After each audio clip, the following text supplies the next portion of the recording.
Hi everyone, I'm Mara Webster from SAG-AFTRA Foundation, and thank you so much for tuning in to watch another one of our conversations at home. I want to continue reminding everyone watching that the SAG-AFTRA Foundation is a nonprofit which is currently raising money for a COVID-19 Emergency Assistance Fund.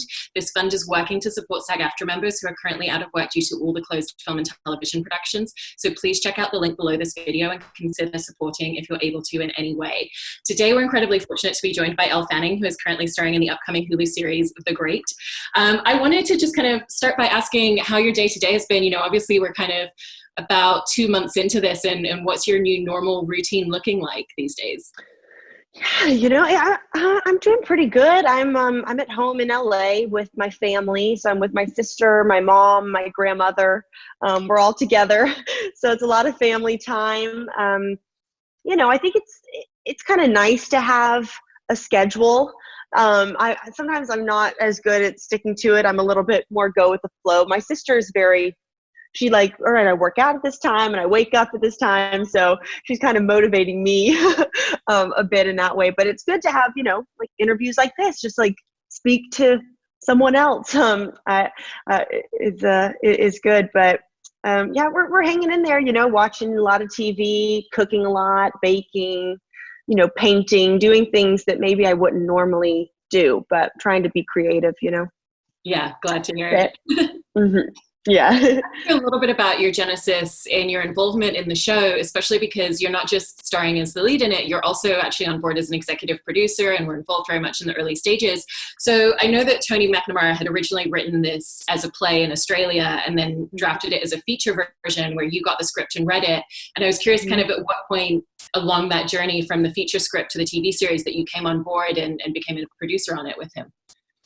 Yeah, I feel like, time all blurs together.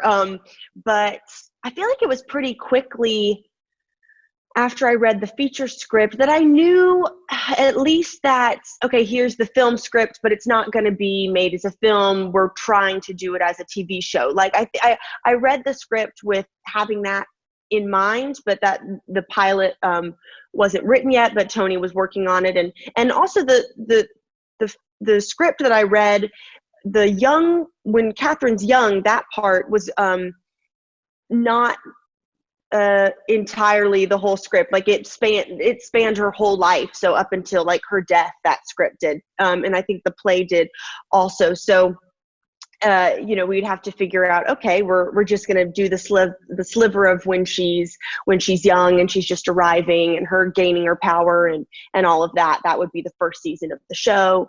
And Tony kind of explained that to me. And it was a true gift that I even, got that script and that Tony thought of me for it. And pretty quickly, after I read it, I was like immediately, yes, thank you for this.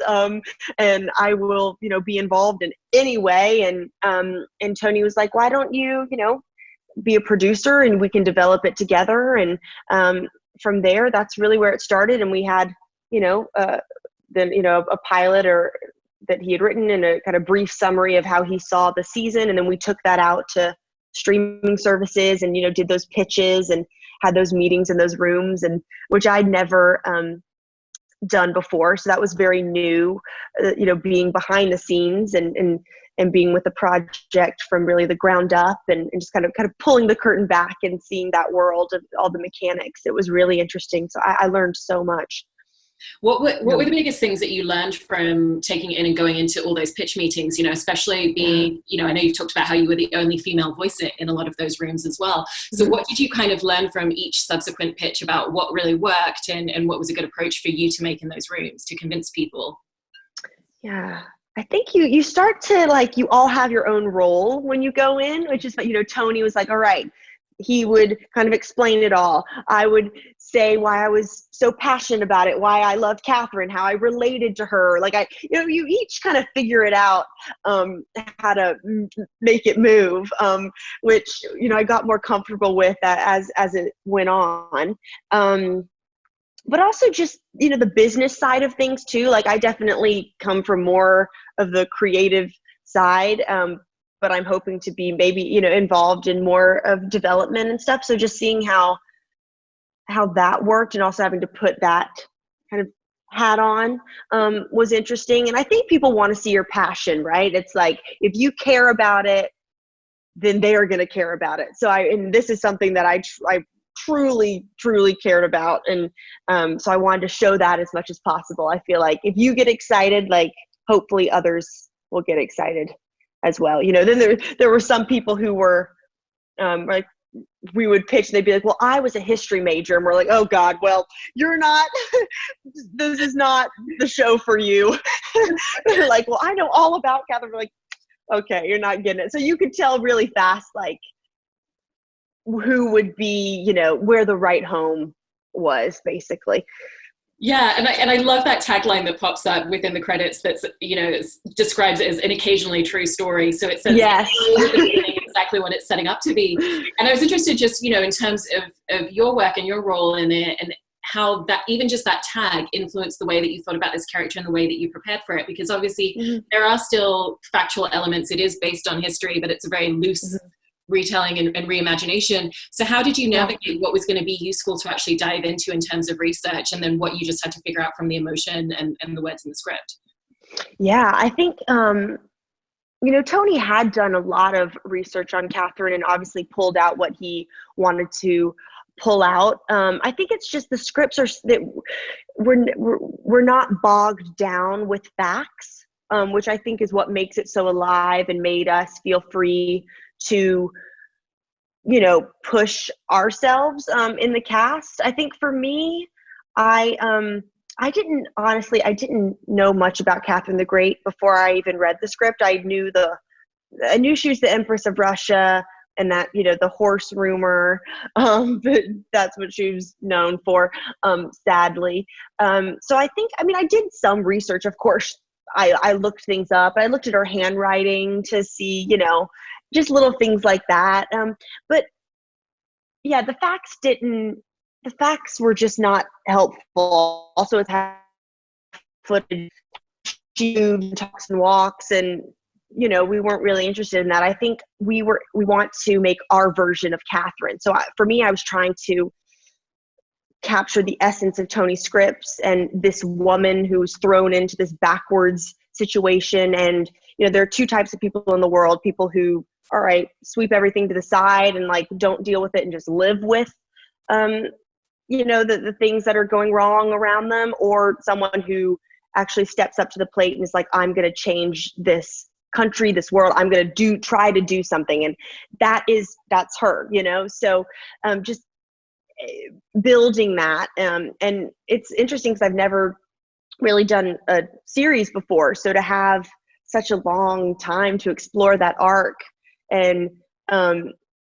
you know, to be a little bit more subtle with it, because you have 10 hours instead of 2 hours to show the change in her. So I think I focused on that mostly. And of course, I mean, you know, I saw fact she invented the roller coaster, you know, like that tells you she's a pretty fun person. You know, I would like to be around that person. I think that tells you a lot about her character. And yeah, just what she did, which of course, you know, her period was the Enlightenment period. She brought female education, science, art, all to Russia, and that's all true. And that is in our show as well, but we just get to do it in a irreverent, witty, you know, entertaining way. So yeah, and kind of to follow up on what you were saying about her being someone who really sees the situation around her and wants to make shifts and make changes, there's a really interesting thing in watching her journey and where her limits lie and what pushes her to actually start crafting her own voice. And you know, she's not necessarily the person who knows everything in the room, but she has the biggest passion and is the person who has that fortuitous attitude towards it. And so how did you take the scripts and kind of set about thinking, okay, this is actually the point at which she would break, this is the point that would motivate her to do this, and what those different beats were going to be for her? Yeah, I think it's also interesting because you don't get the scripts all at the same time. So I can't it's weird because I can't really plan too much ahead, because then Tony's also writing while we're filming. So we'll get the scripts 2 at a time, but, you know, and we don't have any rehearsal or anything. So you have to be quick to pick up on things. And so for me, I mean, obviously she starts she's extremely an optimistic person. Like in the pilot, she starts out that way, and very romantic. And those themes are themes that stay with her, but they waver at times. And she even starts to question herself. And I would definitely say, I think in episode 5, which is like smack in the middle, she has she kind of blows a big opportunity, and realizes, oh my gosh, maybe I'm like not cut out for this, and gets scared and is like, I don't want him to die. Let's just call the whole thing off. Which I think is so honest and is the type of characters I want to play. I think, obviously it centrals around a female character. I am, we're both women. And like saying this like strong female character, sometimes I'm allergic to that because I don't know what that means. It's like, okay, so for you to have, the central character be a woman, she has to be strong and brave and perfect. And like, no, she doesn't. So I was more interested in exploring when she felt weak or when she wasn't the strongest and had to look to other people and learn things. I think that's one of Catherine's kind of greatest qualities that we made her have, is that she's learning from the rest of the court. And she's actually really learning a lot from Peter. He is her enemy, but he's helping her too. And yeah, because she doesn't always have the right answers, and who does? She's just a human being. So that's what I love playing the most, because I didn't want her to seem unrealistic. It's like she's extremely young, and the weight of a whole country, she's not going to know how to do it right away, and she's still figuring it out. So yeah, and because you were mentioning how you would only get the scripts 2 at a time, but it sounds like Tony as well would still be rewriting even within those episodes a lot of the time. Mm-hmm. So just because you had an episode didn't mean that was going to be the end version. Mm-hmm. So what sort of preparation did you feel that you needed to do to just understand all the possible scenarios that could be thrown at you any day on set as you walked on? I think I did feel, I started to feel more in my comfort zone, because it was like 6 months, you start to get the swing of it. But definitely in the beginning, it was quite a challenge, because also I was trying to navigate the comedy aspect, because I feel like I'm not someone who's done a lot of comedy. And there are like jokes in the script that you're like, okay, you want the audience to laugh at this point. Like, how do you make this happen? And, even like physical comedy, just things like that sometimes I might be like embarrassed about, like, even like, it's funny, as I had to learn to let my walls come down and to not be embarrassed. I think that was kind of the big thing with me for the character, just like letting myself go so anything could be thrown at me and I wouldn't be embarrassed, and I would try things. And I think also having the support of Nick there was so helpful, because I think we work in a very similar way.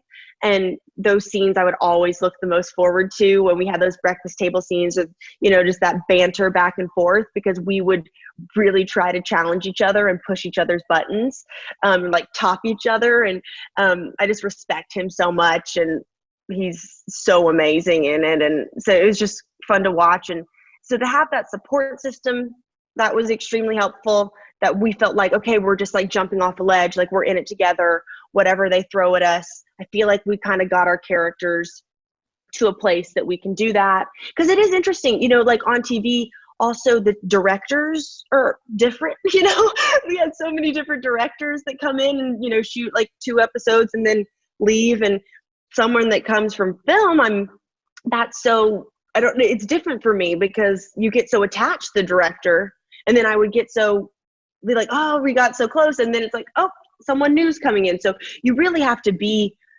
secure, I guess in all departments of yourself, because things are constantly changing on a TV set, and it's going so fast. It's really being shot fast. So. it's different. Yeah, and was there kind of a natural, nice shorthand between you and Nicholas Hoult? I know that the two of you had worked together, I think, on Young Ones, which Yeah. that was several years ago, obviously. Yes. And then also I was just interested in how the two of you worked together in prepping your characters, especially because there's such a specific tone in terms of the drama and the comedy, and you want to make sure that you're on the same page with your performances. So how did that process look between the two of you? Completely. I think we kind of knew, like, we think the same way a lot of the time. And I think we were both on the same page of not I mean, you can just see it in Tony's writing, but not wanting to make their relationship one that's just like they hate each other and like she wants to kill. Like, that's not what's written either. So I think for us, we felt a responsibility to bring the complexities out and bring those moments of, oh, he's kind of being charming. I kind of like him. Like, maybe he's fine. And you know, he starts to love my character, and there is a love there, like a very weird love. And it is also an abusive relationship, an abusive marriage. And I think, so we talked about those things. We had a bit of, like, we would have a bit of rehearsal also when we had those like long scenes, maybe like the night before, after work, we would kind of go into one of the rooms in the studio and talk it out. And I think it was also nice because obviously Nick was in The Favorite and is used to Tony's writing and the rhythm of his writing, which I kind of had to get my mouth around a little bit, but he would always like keep the pace up.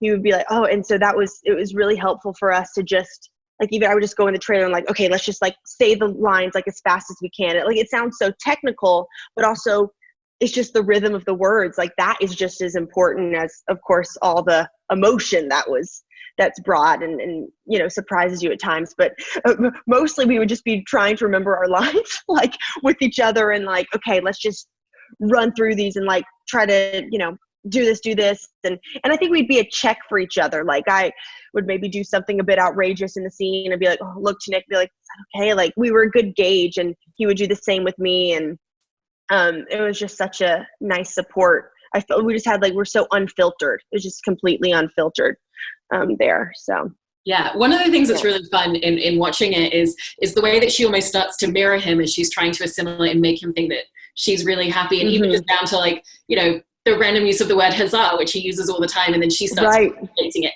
So I was curious if you kind of looked to his performance in that way to kind of capture the elements that she would be drawing from him. Yeah, in some ways. Maybe it wasn't even a conscious, you know, decision, but I think that, you know, I guess about in the middle there, she starts to learn that she can really manipulate him, because he is like this man child, you know, who has a lot of mommy and daddy issues, of course, you know, as the character. And I think Catherine starts to see that, and she's like, well, maybe I can just get him to do what I want. And I think, you know, Peter loves things involving himself, so Catherine kind of has to do a performance, you know, sometimes. And I think that possibly maybe that's what, you know, you're picking up on, is that she's trying to kind of go into his world and kind of go down to his level, but she's so above it and so, like, so many more steps forward than him, but she's, you know, dumbing herself down for a sec just to meet him and make him think that it's his idea for everything, you know. And I think, yeah, those were really fun to do, because there's always like a little twinkle, like a little wink in Catherine's eye. You know, I feel like she's saying things, but it's also like a wink to the audience of, like, you know, don't be fooled type thing. So there's definitely a balance. But yeah, I mean, I got to do some fun things. Nick gets to say he says a lot of funny lines. He has like some great ones. We were busting up on set, like, it was hard to keep it together during some scenes, for sure.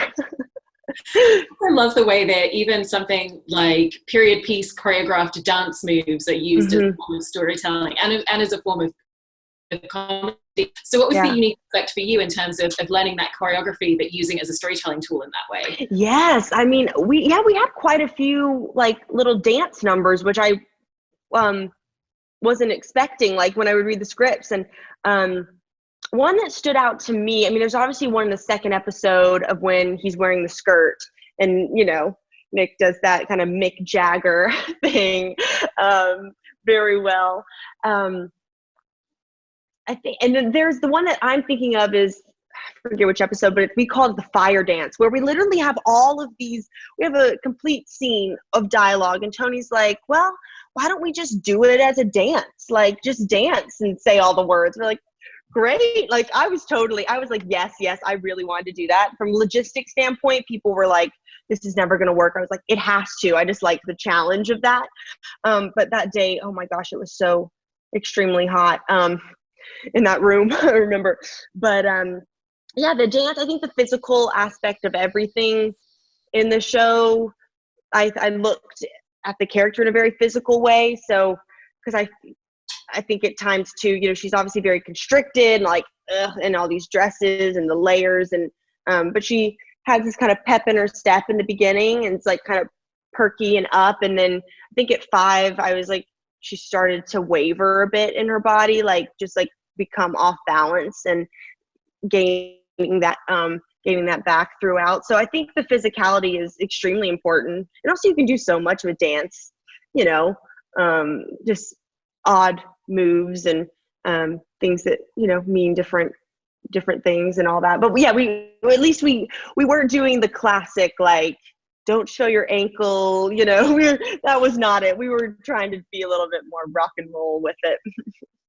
And with those costumes, how did that create, you know, even more of a challenge in terms of the stunt work, you know, particularly one of the early episodes where she's in the train carriage and then you're being submerged in water, but you're doing all of that in a corset, I imagine, as well at the same time. Yes, I was. I know it does change you, because some days I'm like, guys, do I have to wear the corset? Like, are we really going to tell? Like, can they see? They're like, yep. Like, all right. So I would never not wear it, which, of course they're beautiful. And I did enjoy it sometimes, but it's also so constricting. Like 6 months of that, I was ready to give it back, just your breathing alone. I think you have to get used to the breathing, like even in, you know, stunt things, throwing yourself, like that water scene, I was really I felt like I was in Titanic or something. Like they built this thing and they had water flood in and I couldn't get out. So I had to stay in there for like good, you know, a couple hours until we got all those shots, because if I got out, the whole contraption wouldn't work. So I was chilling. That was okay. But yeah, in all my skirts, which would help. Like when it was freezing, you wanted all those layers. It was good you could hide things in there because it was so cold outside. So that was actually kind of a blessing, all the furs and stuff. But the costumes are gorgeous. I think they really tell a story too, with, you know, the color palette that's there and that hot pink dress at the end, which I was so proud of. Yeah, I could talk about the costumes for a long time, but yeah. Also, this is kind of a slightly nerdy technical question, but I loved in watching a lot of the scenes indoors, the way that it seems like there's a lot of use of natural light and just candle light available. So I was curious about the overall lighting of the show and if it really was using a lot less of a lighting setup and how that shifted the day-to-day of filming everything for you guys. It's so funny because, the pilot was shot kind of, we got picked up and got it. So, you know, then we got to kind of go to series, but the pilot was shot in a lot of, you know, stately homes and the countryside and in real locations. And that was, we did use a lot of natural light for that, for sure. Then we got to build sets. So we were in East London on a studio, like in a studio. They built all those sets for the rest of the show, and it was heavily lit. We had no outdoor, like it was in a studio. Like it would blow my mind. I would walk in and then you'd walk out and you'd be like, what? Like I'm just like in East London next to a McDonald's, and like you're like literally that's where we were. Yes, in a corset, and then you go inside, you're transported to this other place. Like I can't believe what they did. I mean, they took months to build, and I mean, they imported, I think they said like every single candelabra or something in Europe, like they literally had like there's some kind of crazy, like candlesticks holders and all this. It was amazing. So it was not, it was all the lighting was not natural, except for when we were outside. Then we got to go to Italy, which was a Caserta, and that was a giant Caserta castle, huge castle, I think even bigger than Versailles. And we shot the exteriors there in Italy, like all the donkey, the mule, and all that big fountain. That was all in Italy. That's great. Yeah. On a slightly different note, I wanted to ask you quickly about your recent movie, The Road's Not Taken, with Sally Potter. Oh, yeah. Yeah, actually, the last day that we had in-person events at our theater space in New York, we screened that, and Never, Rarely, Sometimes, Always as like. Oh, really? Oh my! Oh, I really want to see that movie. That one. Yeah, but obviously, yeah. The Road's Not Taken kind of suffered from the shutdown and was supposed to come out theatrically that week. And I just wanted to ask you quickly about working with Sally Potter, because she seems like a director who's so much an actor's director and just really, really relishes that experience, and talks about how she views the possibility of where a scene can go with an actor. So I was curious how she worked uniquely and differently to other directors you'd worked with to really pull that out from you in scenes. Yeah, she really is. I would dare to say, like, she might be my favorite, like, ever I've ever worked with. This is the second time that we've worked together. First time on Ginger and Rosa really like changed my life, just like personally meeting her and knowing her, and kind of the friendship that we have, but also as an actor, working with her was like, whoa, like this is what it could be. Like, this is what a film set can be. This is a director and actor relationship. Like, this is what I always want to feel. Like, that's truly how I feel with her. I think she just sees, she understands like the human condition so well and can see inside you. So like, it's just crazy. Like, just what she can do and what she can pull out of you that you didn't even know that you had, but she just sees it, like, and she can put it together and knows, all right, like, I can get this out of you. She does a lot of rehearsal, not like rehearsing the scenes, but like and maybe it's just because we like to talk all the time, but she will go and we'll just talk about the story and the character, just like, and even little like personal things with yourself and just how it relates. And she's unbelievable. I would say, like, that, and that experience, it was very emotional as well, I think, for her, because it was kind of a personal story. And yeah, she just knows, I don't know, like, not doing it justice, but she really, it's incredible what she can get out of you. It's like, I didn't even know that I could go to this place, and she just, like, then you're in it and you're just feeling it. I guess she just works from the inside out, entirely. Yeah, and you've mentioned as well that you kind of have an interest down the road of having an eye towards directing yourself and particularly developing more content as well. So I was curious, kind of going back to the great, and producing this and all the things that you've learned from this process, how you really view this as a project that's a potential pivotal shift in your career and the way that you think it's going to shift things moving forward in the types of work that you're doing. Yeah, I mean, I'd love to develop more projects and even, produce things that I'm not in, but just get to be a part of. And I read a book or an article or a story that I love.